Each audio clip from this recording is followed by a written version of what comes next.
Clearly My you don't get it teenager from me. told me not to try to be funny because it's not my strong suit, and she thinks she's hilarious. What did I say after that? It's on. It's recording I right said, now. you're funny looking. She said I'm funny looking.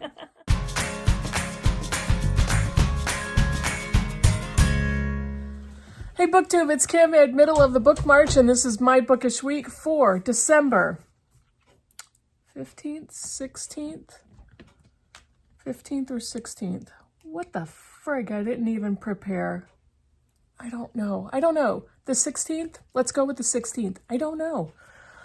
Okay. What did I do in a bookish way last week? I finished one book, and I'm still reading four. Two of them are rereads for Remember December, and two of them are nonfiction. So let me tell you about the book I finished. I finished an audiobook, and this was a wild card because I don't know, I hadn't been expecting to read this book, and it's had gotten all kinds of glowing reviews on BookTube from so many people that I know and have shared similar taste with, and they loved it.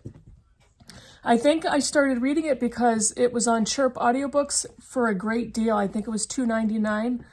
And Chirp is, you buy your audiobook, so you buy it and you own it. It's not like you subscribe and you read it and it's not yours. I own it. So I read Crying in H Mart by Michelle Zauner. And I was so surprised. I wasn't really sure what to expect. Now, I have to tell you right off the bat, I am so glad I listened to the audio. I didn't know if I felt that way at first because Zauner narrates it herself. And she has a very smooth, quiet tone in her voice. So I didn't know if I was going to be able to pay attention or focus on it. And this was actually a good choice for me because I am much better with nonfiction on audio, even memoirs, than fiction. I can't listen to audio for fiction and focus on it. For fiction, I have to be reading the words with my eyes. But this was a great choice for me. And I should say, I thought the memoir was fantastic. This is about Michelle's relationship with her mother, primarily with her mother. Her mother was Korean and her father was American. So her mother was Korean, her father was white American. And they met when her father was working overseas. And then eventually they got married, and Michelle was born in Korea and they moved to the United States. I was really impressed by this memoir. And the basic gist of her life story with her mother is she had a very fraught relationship, and she was an only child. She kind of wanted her mother's approval. There were a lot of things that she relates to the reader about things that her mother said to her as she was a child, and she had the impression that her mother didn't like her very much. But she loved her mother, and she wanted her mother's love. She wanted her mother's attention. And one of the striking things she said when she was a little girl, if she fell down and scraped her knee and cried, her mother would get mad at her and scream at her that it was her fault that she fell or her fault that she got hurt. When she looked at other American kids' mothers, and they were very nurturing and compassionate, and that's what she wanted from her mother that she didn't receive. And so at first, we listened to her talking about the way she grew up with a little bit of sympathy. But eventually we start to learn more about her family and their dynamics. And eventually, as she gets older, she's a very rebellious teenager and a very rebellious young woman. But as she gets older, she starts to mature and she starts to see her mother in a much different way. And there comes a point where her mother gets sick and their relationship drastically changes. I'm going to stop the description there because I just don't want to spoil any of the memoir. One of the best reasons to listen to it on audio is to hear the Korean terms in the Korean language. I never would have been able to pronounce them in my head if I was reading the book. And this book is filled with food, Korean food. I am dying to find really authentic Korean restaurants somewhere near me because I am dying to try some of these foods. They sounded delicious. And H Mart is the supermarket where you would purchase the Korean ingredients to make these dishes. Oh, my mouth was watering, and I was listening to her describe the things that she and her mother would cook. But the memoir itself was so touching and at times angry and emotional, and some very funny parts, and some other parts where I couldn't believe what I was hearing. I couldn't believe what she was telling me. But I thought the memoir was wonderful, and I highly recommend it. I waited a while to pick it up, and I'm glad I finally did.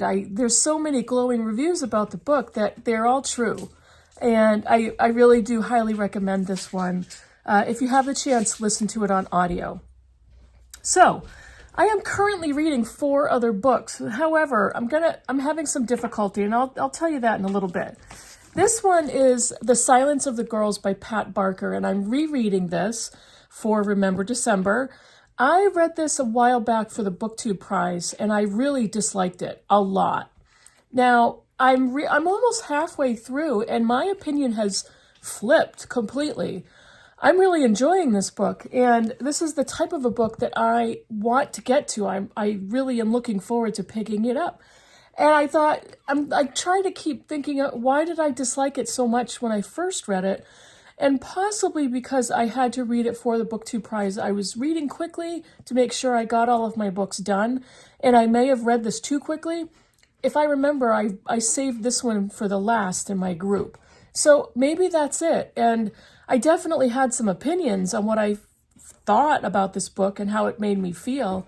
And I'm trying to explore, do I feel the same way? Not yet. So this is going to be an interesting wrap-up, but I'm really glad I decided to reread this because I absolutely love the retellings. I love the mythological retellings. And this is just yet another one in the retelling repertoire. So we'll see. I'm filming on Saturday. I may be finishing this book today. By the time you see the video, I may have already finished it. And my next audiobook is Ramallah. I started listening to this on audio. It's another reread. I've read all of Eliot's novels. So I'm listening to this on audio. Again, this was a perfect choice because this is set in Renaissance Italy. So there are so many Italian names and words and terms that I'm listening to. The narrator is Lucy Scott, who is wonderful. I would put her up there as a very close number 1.5 to Juliet Stevenson. But Lucy Scott is an amazing narrator, and she does the voices, she does the dramatic sounds. It's wonderful.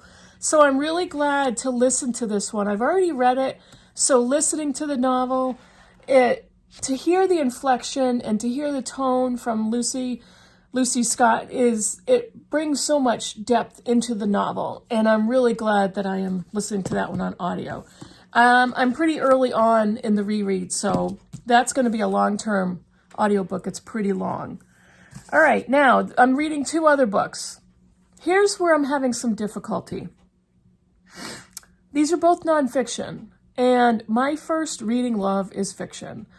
All different kinds of fiction. But primarily, my first, I'm rambling again, I'm just veering. I'm veering on tangents.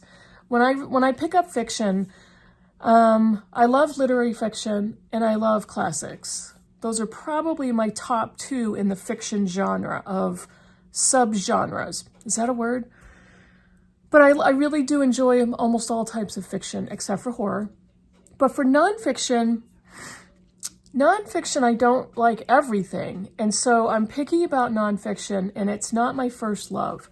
These 2 books I'm really enjoying, and they're very good. They're so well done and so well written and very different from each other.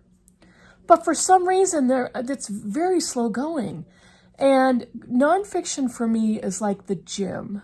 It takes me a lot of motivation and a lot of workup and encouragement internally to get myself to go to the gym. But when I'm there and I'm in the middle of my working out of whatever sort it is, light workout, I'm enjoying myself. And then when I leave, I feel so satisfied and content. But it's the working up to it that it's troubling me. And I think that's the same with nonfiction. I have to work myself up to pick up my nonfiction book. So I don't know, I'm struggling. Both of these are wonderful books. This one is The Code Breaker by Walter Isaacson. Jennifer Doudna, Gene Editing and the Future of the Human Race. I finally went over the 100-page mark. I'm on 119. This is a wonderful book, but I've been turning to fiction more often. So I've finished a couple of novels, and I'm like, okay, after I finish that novel, I'm going to go back to The Code Breaker. And I do, but then I don't. And I don't get it because it's so good. And I love reading about Jennifer Doudna. She's an incredible scientist and character of her own story. It's a great book, but I'm not picking it up as often as I want to. I don't know. And then this is a long-term project for me, The Unabridged Journals of Sylvia Plath. It's so good, but it's so slow going because it is so good, but I'm not like driven to pick it up. And maybe that's my issue. Maybe that's my problem is I feel I have to be driven to pick up a book. I think I just figured myself out. I feel like a book is really good if I'm driven to pick it up. If I stare at it on my nightstand, if I'm not reading it, if I know I can't wait to get to it. And I don't feel about nonfiction that way. Rarely. There have been rare pieces of nonfiction where I felt like I can't wait to get back to that book. This one is not like that. It's incredibly written. It's Sylvia Plath's own words. And even though she's a poet, she writes her journals as if she's writing poetry. It's beautiful. It's just, some of it is dark and heartbreaking, but it's gorgeous language. I can read her effervescence, which is an odd way to describe her, because in my opinion, I think she had, at the time, manic depressive illness, not simply straight depression. So I can read the highs and lows in her words, in her descriptions. So it's an incredibly done piece of nonfiction, but I'm not driven to pick either one of those books up. So maybe that's it. My fiction collection is wildly bigger than my nonfiction collection. And I think that's why, is maybe along with not being driven to pick up nonfiction like I am fiction, maybe there's a part of me that also feels like it's an assignment. There's a lot of self-analysis going on right now. So I think that's about it. I'm going to continue to wonder. I'm going to go and sit in the other room and continue to wonder what my issues are with my nonfiction choices. And we'll see what happens during the week. I won't finish Sylvia Plath. I'll read that over time. The Code Breaker I would love to finish. So that's my bookish week. Let me know what you think in the comments below. And I will see you all in the next video. Bye, everybody.